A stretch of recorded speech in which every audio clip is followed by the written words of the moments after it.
নামকরা বিজনেসম্যান তাসির চৌধুরী শ্রাবণকে কল দিয়ে হিয়া গড় গড় করে বলল, আসসালামু আলাইকুম জামাইজান, কি অবস্থা? ভুলে গিয়েছেন আমাকে? আমি যে আপনার অপেক্ষায় থাকি বোঝেন না, নাকি অন্য কোনো মেয়ের সাথে সংসার শুরু করলেন? এ পাশে থাকা পুরুষ এই কথাগুলো শুনে চোয়াল শক্ত করে বলল, রং নাম্বার। হিয়া মাথা নাড়িয়ে বলল, না না, রং নাম্বার না। Are you serious? হুম, জামাইজান। হিয়া কল কেটে দিয়ে বন্ধুদের দিকে তাকিয়ে বলল, কাকে না কাকে কথাগুলো বললাম, আল্লাহ মাফ করে দিও। পাশে থেকে নেহা হেসে বলল, ভাই, যদি কলটা পুলিশের কাছে যায় তাহলে কি হবে রে? জেলে ঢুকিয়ে দেবে। হিয়া বোতল থেকে পানি খেয়ে বলল, জীবনে এরকম কোনো ফাজলামো করিনি। যদি সত্যি সত্যি পুলিশের কাছে যায় তাহলে কি হবে? রাসেল মস্করা করে বলল, এগুলো বাদ দে। যদি লোকটা বুড়ো হয় তাহলে হিয়ার বুড়ো জামাই হবে। হিয়া রাসেলের দিকে বোতল ছুঁড়ে মেরে বলল, চুপ করবি, জাস্ট মজা ছিল। আর আমার বাবা কি বুড়ো লোকের সাথে বিয়ে দিবে? অসম্ভব। নেহা ভাবুক গলায় বলল, ধর, লোকটার বউ আছে, আর এখন লোকটাকে যে কথাগুলো বললি তা তার বউ শুনে নিয়েছে, তাহলে কি হবে ভাব। লোকটা আজকে বউয়ের হাতে মার খেতে খেতেই জীবন যাবে। হিয়ার নাম্বারে আবার কল এলো এই নাম্বার থেকে। হিয়া কলটা ধরে স্বাভাবিক গলায় বলল, হ্যালো। হ্যাঁ জামাইজান, বলুন। ফোনের ওপাশে থেকে কথায় কথায় রেগে যাওয়া সুদর্শন পুরুষ, দেশের টপ বিজনেসম্যানদের মাঝে একজন, তাহসির চৌধুরী শ্রাবণ চিবিয়ে চিবিয়ে বলল, তোমার কথা শুনে মনে হচ্ছে না তুমি serious. Do you even know who you called and who you are talking to? তুমি কি আদৌ জানো তুমি কাকে ফোন করেছো আর কার সঙ্গে কথা বলছো? হিয়া দমে যাওয়ার পাত্রী নয়, স্বীকারই করবে না যে চেনে না। ও সাথে সাথে নাটকীয় ভঙ্গিতে বলে দিল, উফ, কি রাগ আপনার! রেগে গেলে আপনার ভয় যা লাগে মারাত্মক লাগে। আপনার রাগই যে কত সুন্দর লাগছে, না জানি দেখতে আরো কত সুন্দর হবেন। অবশ্য সুন্দর হতেই হবে, দেখতে হবে তো আমারই জামাইজান। রিনি রাসেল সাথী মুখ টিপে হাসছে। হিয়া পরপর বলল, ভালোবাসার মানুষের উপরে রাগ দেখাতে হয় না, বুঝলেন? ভালো করে কথা বলতে হয়, এতে সম্পর্ক আরো গভীর হয়। আর আমি সিরিয়াস, বুঝলেন? কোথায় আছেন? এসে তাড়াতাড়ি আমাকে নিয়ে যান, না হলে বুড়ো হয়ে যাচ্ছেন তো। তখন তো আমার বাবা আপনার সাথে আমার বিয়ে দেবেন না। সবই ঠিক আছে, কিন্তু বুড়ো বলাটা বাড়াবাড়ি হয়ে গেল না? শ্রাবণ কিছুই বলতো না, কিন্তু বুড়ো শোনার পরে এই মেয়েকে ছাড়ার পাত্র ও নয়। ও তপ্ত শ্বাস ছেড়ে দাঁত চেপে বলল, তোমার সিরিয়াস বের করছি, বলে ফোনটা কেটে দিল। হিয়া হাফ ছেড়ে বলল, যা, ভালো লাগলো না। এই লোক রাগী, রাগী লোক আমার একদম পছন্দ না। রাসেল হেসে হেসে বলল, আল্লাহ ওর কপালে রাগী একটা জামাই দিও। শ্রাবণ নিজের অ্যাসিস্ট্যান্ট রনিকে ইমার্জেন্সি কেবিনে আসতে বলল। রনি এসে বলল, স্যার, সব রেডি, আপনি গেলেই মিটিং শুরু হবে। শ্রাবণ রাগী কণ্ঠে বলল, কোনো মিটিং হবে না স্যার, কোনো প্রবলেম হয়েছে? তোমাকে একটা নাম্বার দিয়েছি, ট্র্যাক করো। 1 ঘন্টার মধ্যে এই মেয়েকে আমার সামনে আনো। মেয়েটার ফাজলামো করা বের করছি। স্যার, কি হয়েছে যদি বলতেন? শ্রাবণ চোখ গরম করে তাকালো। রনি বলল, সরি স্যার, এখনই যাচ্ছি। রনি বেরিয়ে গেল। নাম্বারটা ট্র্যাক করতেই লোকেশন এলো একটা প্রাইভেট ইউনিভার্সিটির। অতঃপর সেখানে বেরিয়ে গেল। ভার্সিটির সামনে এসে রনি শ্রাবণকে কল দিল। Hello sir. বলো। স্যার, লোকেশনটা একটা প্রাইভেট ইউনিভার্সিটির। আমরা এসেছি এখানে, কিন্তু ভিতরে গিয়ে একটা মেয়েকে কিভাবে আনবো? শ্রাবণ দাঁত চেপে বলল, ইডিয়েট, একটা মেয়েকে তুলে আনার কারণ পাচ্ছ না? ছেলে হলে তো এতক্ষণে নিয়ে হাজির করতে বলতেও হতো না। তোমাদের নিয়ে যে কি করব স্যার, দেখছি কি করা যায়। আগে মেয়েটাকে বের করে নেই। ইমিডিয়েটলি করো। রনি সাথে দুইজন লোক নিয়ে ভার্সিটির ভিতরে ঢুকতে নিলে দারোয়ান ওকে জিজ্ঞাসা করে, ভিতরে যাচ্ছেন কেন? রনি উত্তরে বলল, এখানে ডিপার্টমেন্ট প্রধান যিনি, তার সাথে দেখা করতে চাই। আমার বোনকে ভর্তি করতে, তো সেই ব্যাপারে কথা বলবো। ও, তাহলে ভিতরে যান। হিয়া, নেহা, রাসেল সাথে ওরা মাঠেই বসেছিল। রনি মাঠের এক কোণে দাঁড়িয়ে আছে। নাম্বারটার লোকেশন ঠিক মাঠের মাঝখানেই দেখাচ্ছে। আর মাঠে স্টুডেন্ট বসে আছে দুই জায়গায়। একটা জায়গায় শুধু ছেলে, আর একটা জায়গায় তিনজন মেয়ে আর দুইজন ছেলে। রনি সাহস নিয়ে দুজন লোক নিয়ে এগিয়ে গেল এবং হিয়াদের গ্রুপের সামনে এসে বলল, এক্সকিউজ মি। রাসেল বলল, জি বলুন। রনি সেই নাম্বারটাই কল দিল। সাথে সাথে হিয়ার ফোন বেজে উঠল।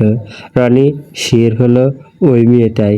ভাবলো এই মেয়ে স্যারের সাথে কি কোনো ঝামেলা করেছে নাকি, কিন্তু দেখে তো মনে হচ্ছে না এরা স্টুডেন্ট, স্যারের সাথে কি নিয়ে ঝামেলা করবে। রনি ভাবাভাবি বাদ দিয়ে নাম্বারটা দেখে হিয়াকে বলল, আচ্ছা এই নাম্বারটা আপনার? হিয়া বলল, হ্যাঁ আমার। কেন, কি হয়েছে? একটু আগে এই নাম্বার থেকে কল দিয়ে স্যারকে কি বলছেন? রাসেল বিড়বিড় করে বলল, হিয়া তুই যাকে কল দিয়েছিস মনে হয় সেই লোক কোনো নামি দামি মানুষ, সেই মনে হয় লোক পাঠিয়েছে। হিয়া রাসেলের কথা শুনে রনিকে বলল, কই কাকে কি বলেছি? রনি বলল, কিন্তু না বললে কি, আমরা এখানে এসেছি, আসুন আমাদের সাথে, স্যার আপনার সাথে কথা বলবে। হিয়া নাক মুখ কুঁচকে বলল, আপনি বলবেন আর আমি যাব? না জানি কোন বুড়োকে কল দিয়েছি। হিয়া শ্রাবণকে না দেখেই বুড়ো বলে সম্বোধন করায় রনির সাথে সাথে প্রতিবাদী স্বরে বলল, আপনি কারো সম্পর্কে না জেনে বুড়ো বলতে পারেন না। স্যার ইয়াং একজন ছেলে, তার জন্য হাজারো মেয়ের বাপ মেয়েকে নিয়ে লাইন ধরে আছে। এখন চলুন আমাদের সাথে। হিয়া একটুখানি ঘাবড়ে গেল, মানে কোথায় যাব? আপনার উদ্দেশ্য কি? আমি কিন্তু স্টুডেন্ট জড়ো করব, বলবো আমাকে পাচার করতে ধরে নিয়ে যাবেন। রনি হিয়ার কথাই হতভম্ব হলো। হিয়া পরপর ডাক বলল, পাশ থেকে রনিকে ওর একজন লোক বলল, স্যার এখানে কিছু করা যাবে না, বাইরে থেকে ধরতে হবে, আপাতত বাহিরে চলুন।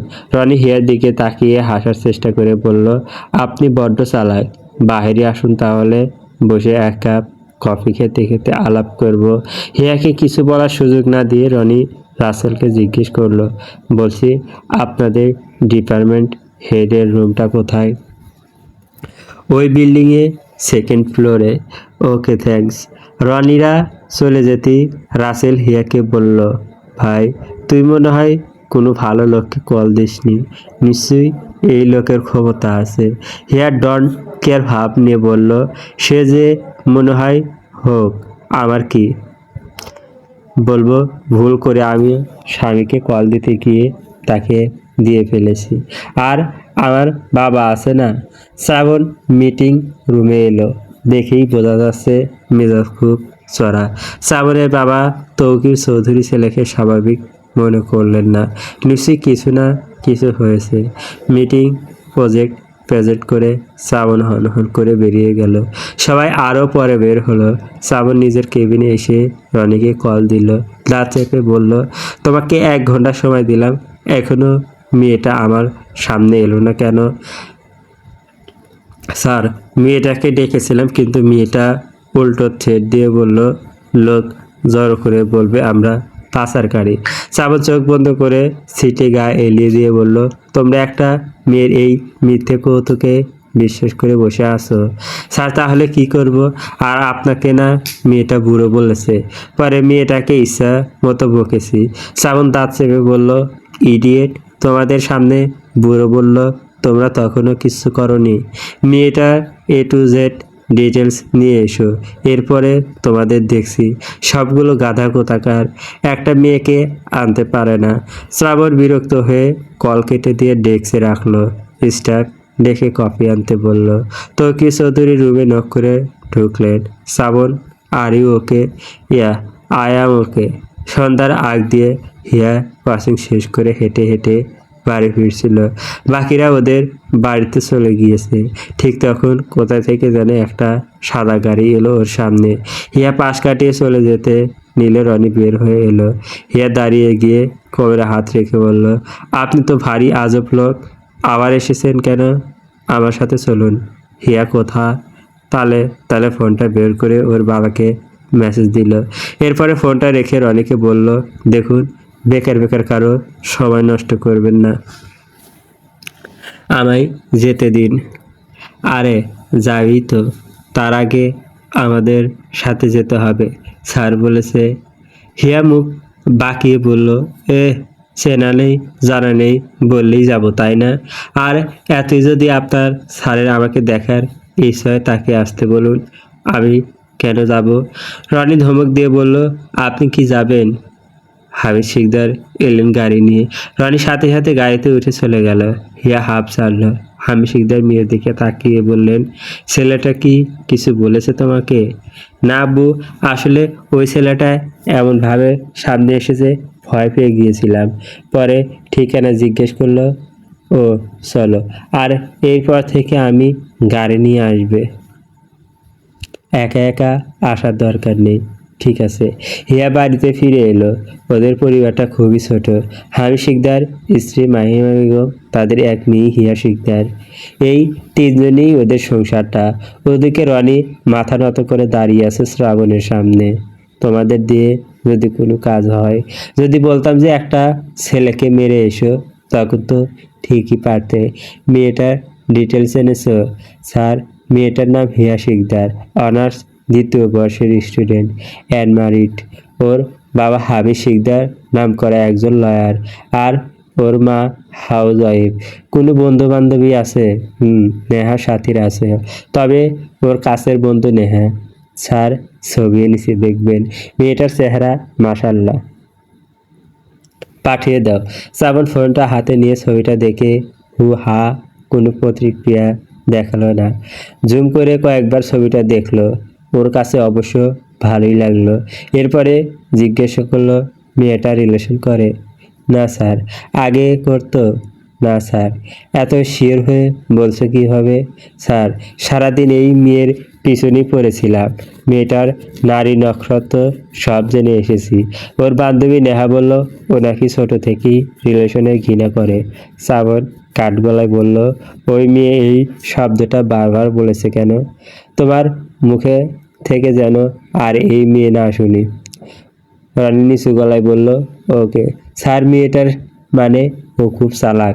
শ্রাবণ বাঁকা হেসে বলল, তাহসির চৌধুরী শ্রাবণের থেকেও চালাক বুঝি? রনি মাথা উঁচু করে শ্রাবণের চোখের দিকে তাকালো। শ্রাবণের চোখে নতুন কোনো খেলার একটা ঝিলিক দেখা গেল। শ্রাবণ উঠে ডেস্কে থেকে গাড়ির চাবি নিয়ে বেরিয়ে গেল। চৌধুরী নিবাস মোট 4 জন নিয়ে গড়ে ওঠা এই সংসার। তৌকির চৌধুরী, তার স্ত্রী সাবিহা চৌধুরী, তাদের 2 ছেলে, বড় ছেলে তাহসির চৌধুরী শ্রাবণ, ছোট ছেলে তাহসিন চৌধুরী কাব্য। তৌকির চৌধুরীর বাবা মা কেউ বেঁচে নেই।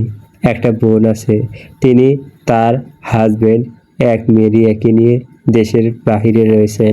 শ্রাবণ বাড়িতে ফিরে সোজা রুমে চলে আসে। ফরমাল ড্রেস চেঞ্জ করে ওয়াশরুমে যায় শাওয়ার নিতে। শাওয়ার নিয়ে সাদা শার্ট সাথে কালো প্যান্ট পরে বের হয়। ড্রয়িং রুমে আসতেই শ্রাবণের মা সাবিহা চৌধুরী জিজ্ঞেস করেন, শ্রাবণ, কফি দেব? না। পরের দিন সকালে শ্রাবণ রনির সাথে হেয়ার ইউনিভার্সিটিতে গেল। সোজা হেয়ার ডিপার্টমেন্ট হেডের রুমে এসে বসলো। এত বড় মাপের বিজনেসম্যান তাহসির চৌধুরী শ্রাবণকে দেখে ডিপার্টমেন্ট হেড কিছুটা নার্ভাস। কিছুক্ষণ পরে একজন লোককে পাঠিয়ে হিয়াকে ডেকে আনতে বলা হলো যে বাড়ির লোক এসেছে। হিয়া ভেবেছে হয়তো ওর বাবা দেখা করতে এসেছে, প্রায়ই আসে, তাই এই বিশ্বাস নিয়েই এলো। হিয়া ওর ডিপার্টমেন্ট হেডের রুমে এলো। রনিকে দেখে ঘাবড়ে গিয়ে এগিয়ে এলো। সামনে বসে থাকা স্যার বলল, হিয়া, তোমার সাথে ইনি দেখা করতে এসেছে। সে কি তোমার রিলেটিভস?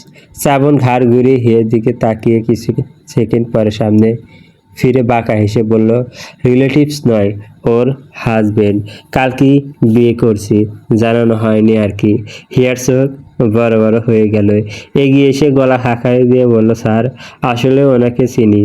ওর কথাটা শেষ হওয়ার আগেই শ্রাবণ হিয়াকে বলল, তুমিও না, তোমাকে বলেছিলাম তো আজকে তোমার সাথে দেখা করতে আসবে, ভুলে গেলে? এই বলে শ্রাবণ সামনের দিকে তাকিয়ে বলল, স্যার, ওকে আসলে নিতে এসেছি, নিয়ে যেতে পারি কি? ও শিওর, শিওর। শ্রাবণ উঠে দাঁড়িয়ে বলল, thanks for giving permission, welcome, আবার আসবে। শ্রাবণ হিয়ার দিকে তাকিয়ে বলল, কি হলো চলো? হিয়া খাবড়ে গিয়ে আগে বের হলো। এই লোকের কথা শুনে ও পুরাই শক, তবে মাথায় ঢুকছে না এই লোকের এসব বলার কি কারণ। রনি কি তাহলে লোক ভাড়া করে নিয়ে এসেছে নাকি? শ্রাবণ গম্ভীর গলায় হিয়াকে বলল, তাড়াতাড়ি ব্যাগ নিয়ে এসো, আমাকে অফিসে যেতে হবে। হিয়া মনে সাহায্য গিয়ে বলল, এ বললেই হলো, আমি কেন আপনার সাথে যাব? আমি আপনাকে চিনি না, অপরিচিত আপনি। শ্রাবণ গম্ভীর হয়ে ফোন বের করলো, যেন হিয়ার কথা শোনেননি। রনি বলল, কালকে যাকে কল দিয়েছেন এই সে। ভালো করে তাকিয়ে দেখুন কোন দিক দিয়ে বুড়ো মনে হয় বলুন।